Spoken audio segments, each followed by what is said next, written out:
We come to worship broken. Hear a story this evening of hope. We come to worship fearful. Hear a story this evening of peace. We come to worship cynical. Hear a story this evening of liberation. We come to worship empty. Listen this evening to a story of life.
The story of Jacob is told in the book of Genesis.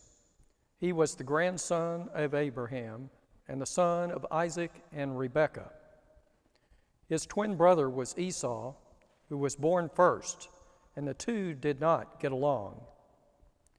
In fact, Jacob impersonated Esau and successfully tricked his blind old father into giving him the firstborn's blessing and birthright. Of course, Esau didn't like this at all and threatened to kill Jacob. So Jacob flees and goes to live and work for his uncle Laban. Jacob spends 20 years as a herdsman and makes he and Laban extremely wealthy. Through deals and deception, Jacob marries two of Laban's daughters. First, Leah, who he didn't want, and then Rachel, who was the love of his life. He grows weary of working with Laban and decides it is time to return home after 20 years with no contact with Esau. Has the passage of time cooled or intensified Esau's rage? No doubt, Jacob's head tells him to go anywhere but home. But his heart can't take the estrangement anymore, and he decides it's worth the risk.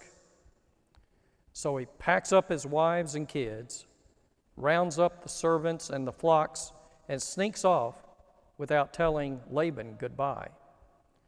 But Laban is no fool, and he pursues Jacob, and when they meet, they reach an agreement and pledge no harm on each other. Jacob continues his journey, and Laban returns home. As Jacob goes on his journey, he thinks to himself, can one ever return home after being gone for years? Everyone is different, including me. What will the remaining family think of me, my wives and my children? What do I remember about my brother Esau other than his anger? Did we really get along? Will I ever recognize anyone at the home place? Is the old swimming hole still there? Surely most of the servants will have died.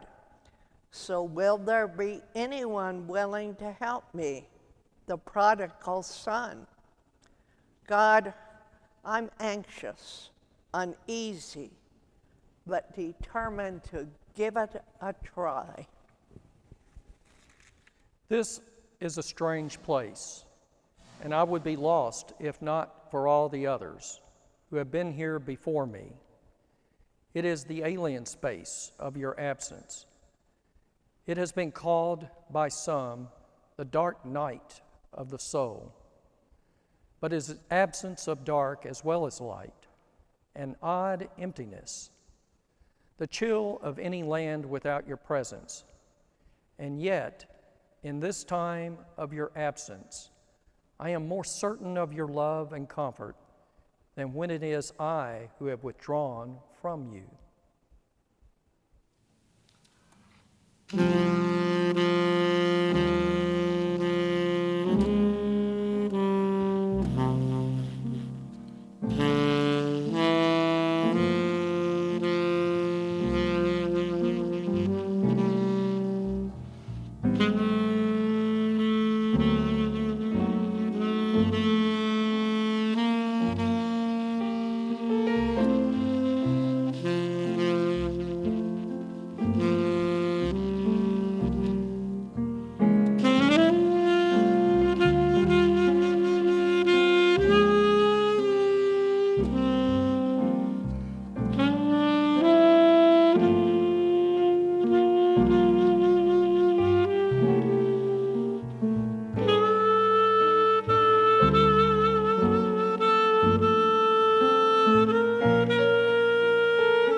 Jacob makes his way back to Canaan, back to the land God promised to him even while he was on the lam.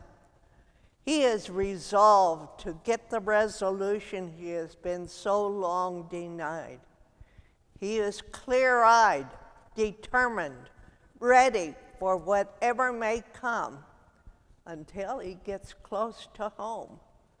Close enough to know it's only a matter of days or even hours before he is face to angry face with the brother he cheated. Jacob sends some of his men ahead with a conciliatory message for Esau. They return with news that Esau is on his way to meet Jacob with 400 of his closest, toughest friends. Jacob is in great fear and distress, and to placate his brother, he sends a large part of his herds to Esau as a gift. And then Jacob prays one of the first real prayers of his life, a classic distress prayer, begging God to spare him and the lives of his family. O God of my father Abraham, and God of my father Isaac, O Lord, who said to me, return to your country and to your kindred. I will do you good. I am not worthy of the least of all the steadfast love and all the faithfulness that you have shown to your servant, for with only my staff I crossed this Jordan, and now I have become two companies. Deliver me, please, from the hand of my brother, from the hand of Esau, for I am afraid of him. He may come and kill us all, the mothers with the children. Yet you have said, I will surely do you good and make your offspring as the sand of the sea, which cannot be counted because of their number. A hymnist writes this prayer. As the heart with eager yearning seeks the cooling water course, so my soul with ardor burning longs for God, its heavenly source. When shall I behold God's face? When shall I receive God's grace? When shall I, God, praises voicing, come before our God rejoicing? Father, I stretch my hands to thee, no other help I know. If thou withdraw thyself from me, whither shall I go? Surely thou canst not let me die. O speak, and I shall live, and here I will unwearied lie, till thou thy spirit give. Author of faith, to thee I lift my weary, longing eyes. Oh, let me now receive that gift. My soul without it dies.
Worn out, Jacob sets up camp on the Jabbok River and tries to rest, but sleep won't come.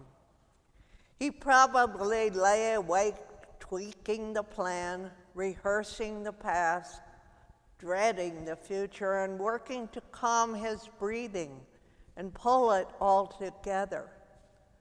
Sometime in the night, he decides that his family might be safer if they're not with him, since it's only he Esau wants.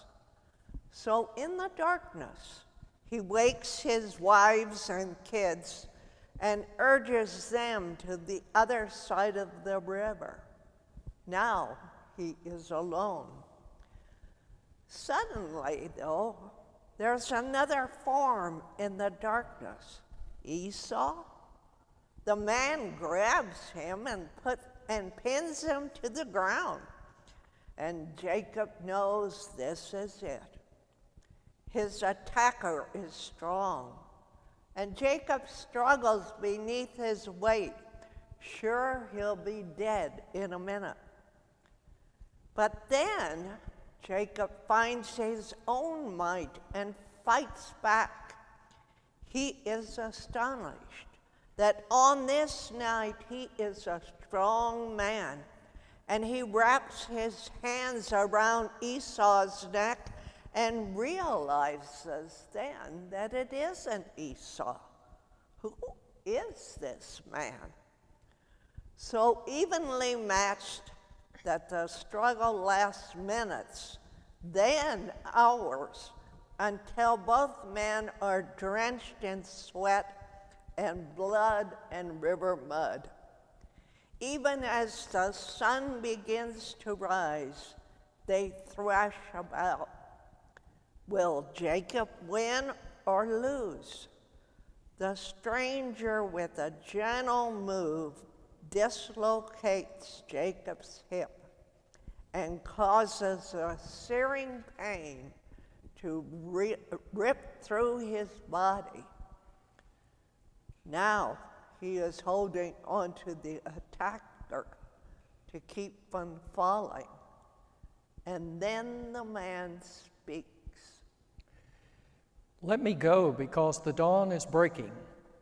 But Jacob said, "I won't let you go until you bless me." He said to Jacob, "What's your name?"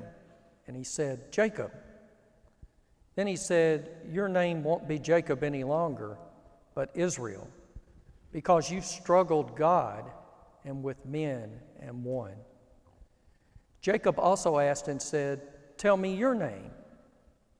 But he said, "Why do you ask for my name?" And he blessed Jacob there. Jacob named the place Peniel, because I've seen God face to face, and my life has been saved. The sun rose as Jacob walked on limping because of his thigh. Sing.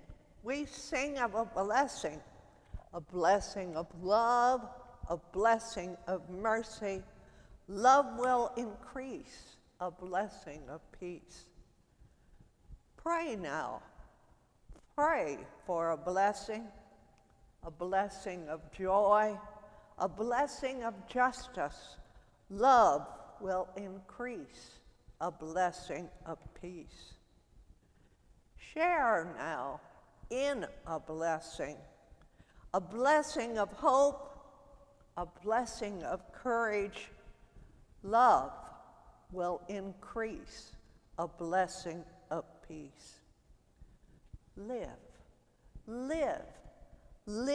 as a blessing within, a blessing among us. Love will increase, a blessing of peace.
In the story of Jacob and the heavenly figure with whom he wrestles, we begin to see the elements of struggle and the unfolding, as well as gifts of the Spirit that go with the struggle.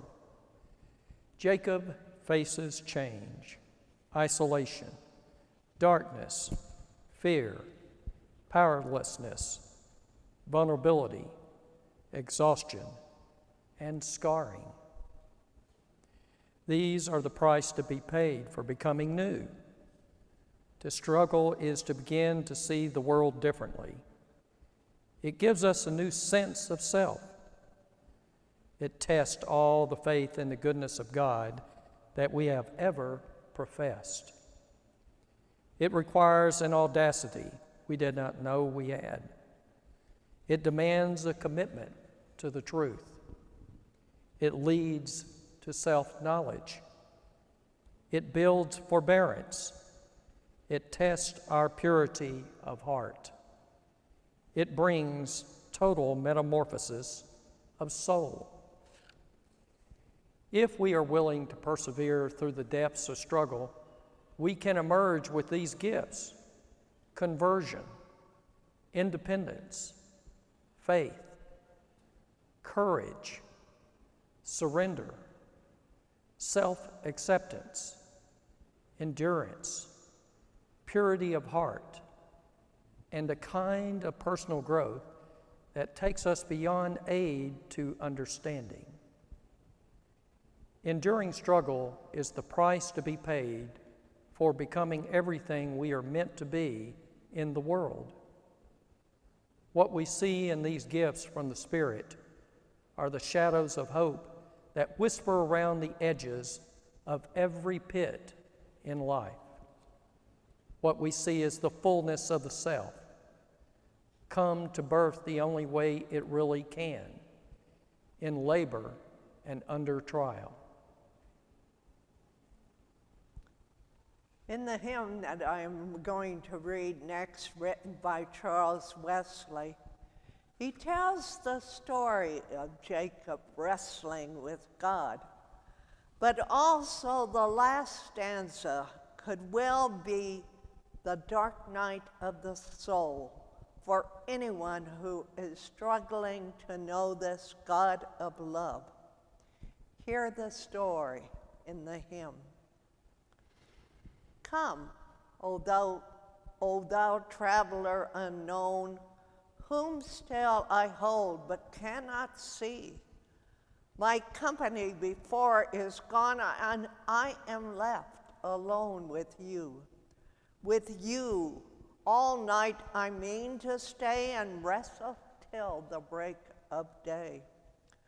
I need not tell you who I am, my misery and sin declare.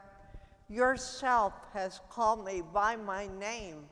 Look on your hands and read it there.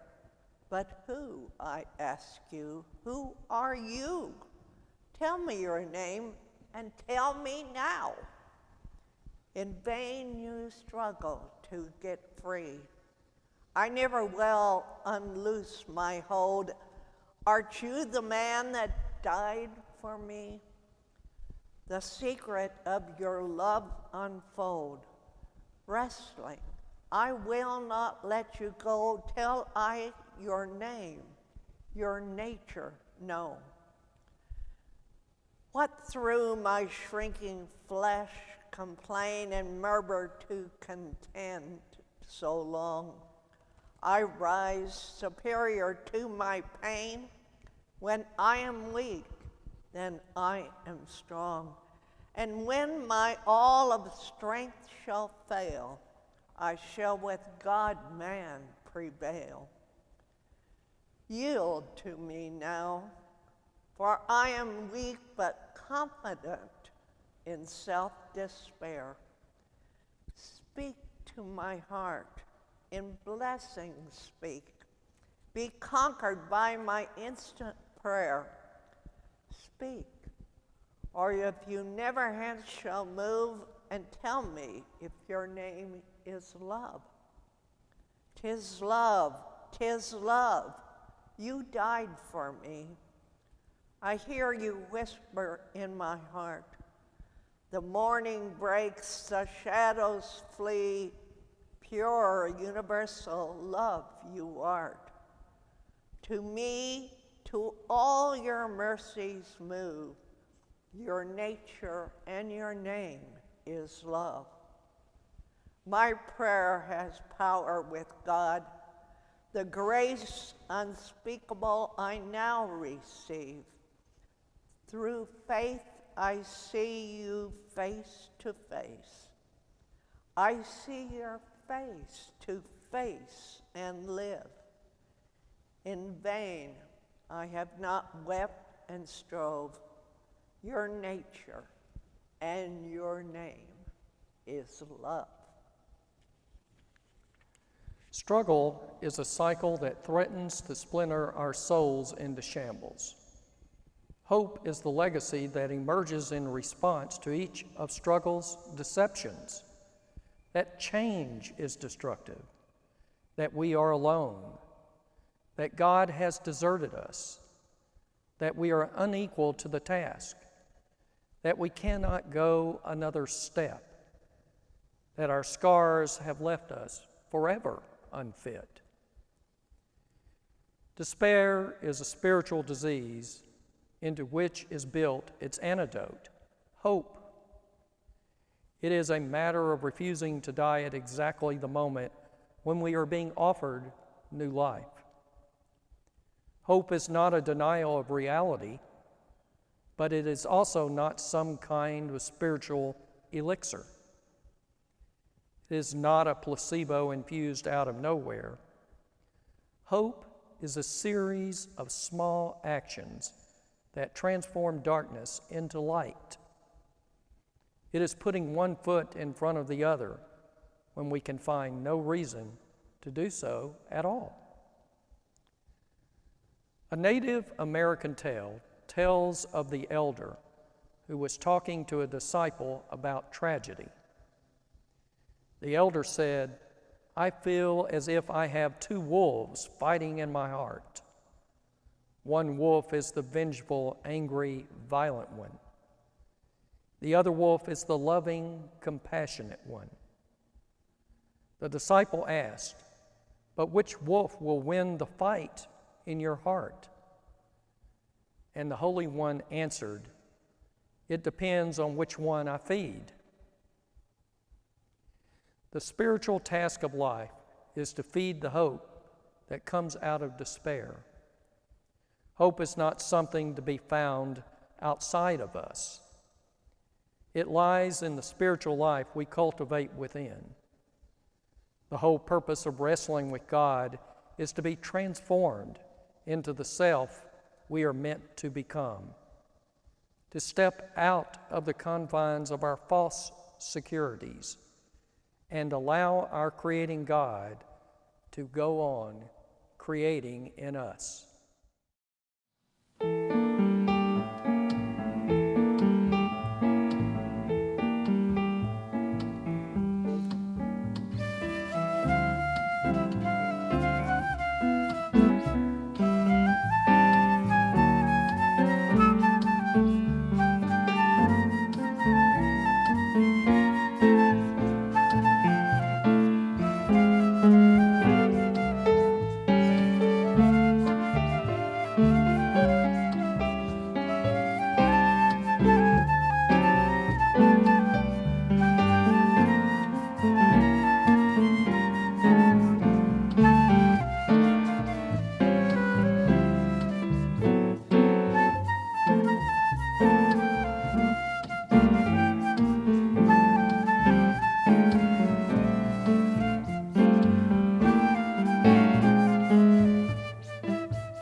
A challenge. We always think of hope as grounded in the future. That's wrong, I think. Hope is fulfilled in the future, but it depends on our ability to remember that, like Jacob, we have survived everything in life to this point and have emerged in even better form than we were when those troubles began. So why not this latest situation too? Then we hope because we have no reason not to hope. Hope is what sits by a window and waits for one more dawn, despite the fact that there is an ounce of proof in tonight's black, black sky that it can possibly come.